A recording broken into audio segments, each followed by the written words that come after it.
মালয়েশিয়ার অবৈধদের বৈধকরণ হবে যে শর্তে 2026 সালের ভিতরে প্রায় 3 লক্ষ শ্রমিককে বৈধকরতা দেওয়ার লক্ষ্যমাত্রা মালয়েশিয়া সরকারের। সালামু আলাইকুম, সবাই কেমন আছেন? আশা করি ভালো আছেন। প্রিয় মালয়েশিয়া প্রবাসী ভাই এবং বোনেরা, মালয়েশিয়াতে প্রচুর পরিমাণ অবৈধ প্রবাসী রয়েছে বাংলাদেশের। বর্তমানে ধারণা করা হয় যে প্রায় 5 লক্ষাধিক বাংলাদেশি শুধুমাত্র মালয়েশিয়াতে অবৈধ হয়ে রয়েছে বাংলাদেশে। এছাড়াও অন্যান্য দেশ মিলে বাকি যে কান্ট্রিগুলো আছে সব কান্ট্রিগুলো মিলে প্রায় 8 থেকে 10 লক্ষ অবৈধ শ্রমিক মালয়েশিয়াতে অবস্থান করছে। যে কোনো দেশের জন্য অবৈধ অভিবাসন একটি বড় সমস্যা।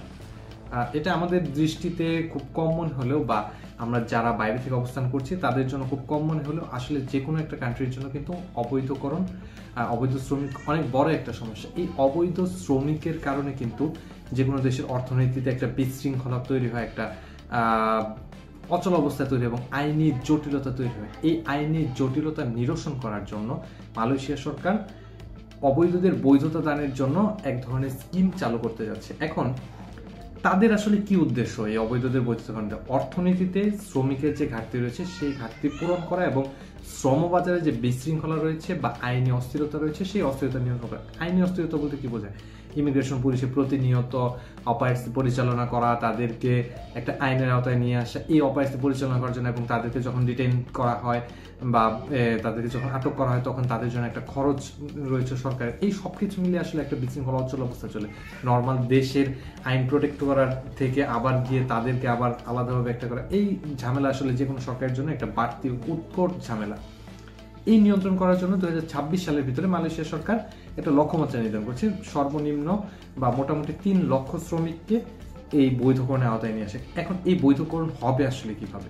এই বৈধকরণ কিন্তু একসাথে হবে না, বা অতীতের যেরকম রয়েছে, আমরা এখন পর্যন্ত যতটুকু জানতে পেরেছি, অতীতে যে আর্টিকেল 2.0 বা আরপিটি বা এর আগে যেটা যে ধরনের ছিল সেই যে প্রক্রিয়াগুলো, তার মতো হবে না। এখন যেটা করা হবে সেটা ধাপে ধাপে এবং নির্দিষ্ট ক্যাটাগরি মেনে কিছু শর্ত থাকবে এই বৈধকরণ প্রক্রিয়ার ক্ষেত্রে। প্রথমত যে শর্তের কথা আমরা এখন পর্যন্ত জানতে পেরেছি সেটা হচ্ছে যে কাজের রেকর্ড থাকতে হবে এবং বৈধ নিয়োগপত্র থাকতে হবে। হ্যাঁ, আপনার সেটা মেয়াদ উত্তীর্ণ হয়ে গেছে, আপনি অবৈধ হয়ে গেছেন, কিন্তু আপনার সেই কাজের রেকর্ড থাকতে হবে, আপনার নিয়োগকর্তা থাকতে হবে, আপনার বৈধ নিয়োগপত্র থাকতে হবে। দ্বিতীয়ত যেই কথা বলা হচ্ছে সেটা হচ্ছে কোনো ধরনের অপরাধমূলক রেকর্ড থাকতে পারবে না। মানে আপনার সেখানে মালয়েশিয়াতে অবস্থানকালীন সময় কোনো ধরনের অপরাধমূলক রেকর্ড থাকতে পারবে না। পূর্বে আইন ভঙ্গ করলে তার বৈধ হওয়ার জন্য বৈধকরণ পাওয়া একটু কঠিন হয়ে যাবে বর্তমান সময়ে। তারপরে তৃতীয় যে ব্যাপারটা রয়েছে সেটা হচ্ছে বৈধ পাসপোর্ট থাকতে হবে। পাসপোর্টে যদি মেয়াদ না থাকে তাহলে সেক্ষেত্রে আপনার মেয়াদ পূরণ করে নিতে হবে বা নবায়ন করে নিতে হবে দূতাবাসের মাধ্যমে। চতুর্থত যেটা রয়েছে, বৈধকরণ ফি অবশ্যই দিতে হবে এবং মেডিকেল টেস্ট বাধ্যতামূলক হবে। মানে আপনার আবার নতুন করে সেখানে মেডিকেল করতে হবে, সেই টেস্টটা পজিটিভ আসতে হবে এবং বৈধকরণ ফি বাধ্যতামূলক করে দিতে হবে। এখন পর্যন্ত আমরা যতটুকু জানতে পেরেছি এই বৈধকরণ ফি 1000 থেকে 1500 রিঙ্গিতের ভিতরে হতে হবে। এখন প্রশ্ন হচ্ছে কবে নাগাদ এই প্রক্রিয়া চালু হবে? এটা হচ্ছে সবচেয়ে বড় কোশ্চেন। আপনারা জানেন বর্তমানে মালয়েশিয়াতে একটা আউটপাস কার্যক্রম চলছে। মানে যারা চাচ্ছে যে যারা সেখানে অবৈধ হয়ে গেছে তারা যদি চায় বিনা বিচারে এবং বিনা জরিমানায় তারা দেশে ফিরে আসার একটা কার্যক্রম বর্তমানে মালয়েশিয়াতে চলমান রয়েছে এবং এটা 31শে মে 2026 পর্যন্ত চলমান থাকবে।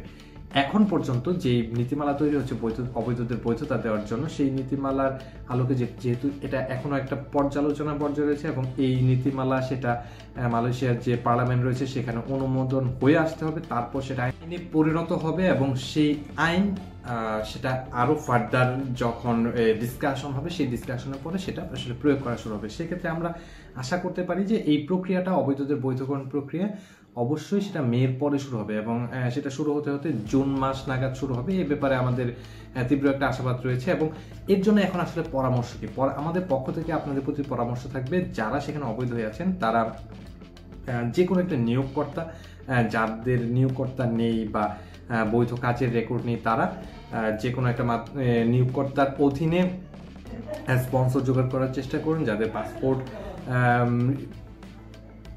এক্সপায়ার হয়ে গিয়েছে তাদের পাসপোর্টগুলো তারা আপনার নবায়ন করে রাখুন এবং সর্বোচ্চ চেষ্টা করুন যাতে এই সময়ের ভিতরে আপনি আটক না হয়ে যান। কিন্তু এই সব কিছুর ভিতরে আপনাকে লক্ষ্য রাখতে হবে এই যে প্রক্রিয়া, সেই প্রক্রিয়া কিন্তু একটা দীর্ঘ প্রক্রিয়া। এই দীর্ঘ প্রক্রিয়াতে কেউ যদি আপনাকে কোনো দালাল, কোনো এজেন্সি যদি আপনাকে বলে আপনাকে দ্রুততম সময়ে করে দিতে পারবে, অতিরিক্ত অর্থ দাবি করে, তাহলে সেক্ষেত্রে তাদেরকে এড়িয়ে চলুন। এই যে প্রক্রিয়াটা যখন সেটা চালু হবে, সেটা এই ক্রাইটেরিয়াগুলো মেনে, এই ক্রাইটেরিয়ার অধীনে যারা পড়বে শুধুমাত্র তাদের জন্য চালু হবে। তাই এখন থেকেই নিজের যে ছোটোখাটো ল্যাকিংস আছে সেগুলো ঢাকার জন্য বা দ্রুততম সময় করার জন্য কোনো প্রতারকের হাতের পুতুল হবেন না। আপনাদের কাছে আমাদের পরামর্শ থাকবে, এবং সর্বোচ্চ পরামর্শ থাকবে অবশ্যই আপনি সতর্ক থাকুন।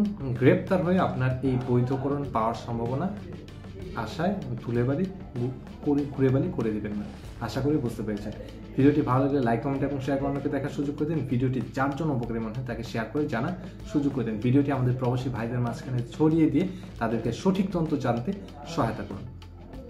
মালয়েশিয়ার ভিসা এবং প্রবাসীর যে কোনো খবরাখবর সম্পর্কে জানতে চ্যানেলটি সাবস্ক্রাইব করে অল বাটন অন করে রাখুন। ধন্যবাদ।